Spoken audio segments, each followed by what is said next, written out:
بسم اللہ الرحمن الرحیم۔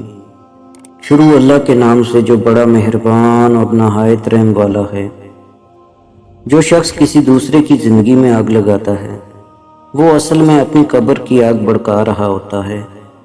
دوسرے کی تو وہ صرف عارضی دنیا برباد کرتا ہے لیکن اپنی دائمی آخرت برباد کر لیتا ہے۔ سازشیں کرنے والے یہ سوچ لیں کہ اللہ کی تدبیر بہت بڑی ہے۔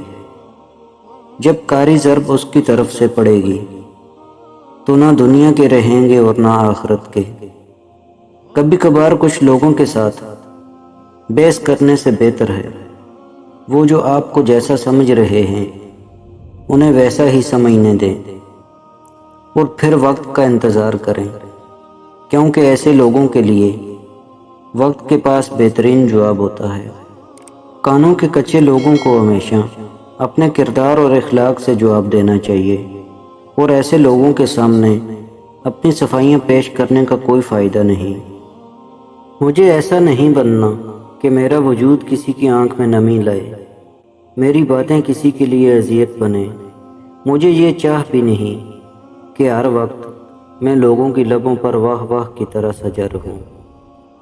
نہ آہ بننا نہ واہ بننا، کیونکہ کسی کی آہ سے میری دنیا اور آخرت برباد ہو سکتی ہے اور واہ کا نشہ تکبر میں ڈبو سکتا ہے۔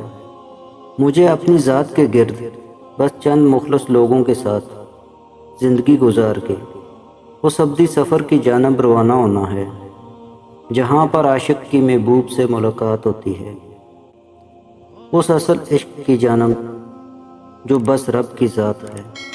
مجھے یہ احساس بہت سکون دیتا ہے کہ قیامت کے دن ہر چہرے کا حساب ہونا ہے۔ مجھے اب لوگوں کے دیے گئے دکھوں پر دکھ نہیں ہوتا بلکہ ان پر ترس آتا ہے۔ حقیقت روبرو ہو تو اداکاری نہیں چلتی، خدا کے سامنے بندوں کی مکاری نہیں چلتی۔ تمہارا دبدبہ خالص تمہاری دنیا تک ہے، کسی کی قبر کے اندر کسی کی ذمہ داری نہیں چلتی۔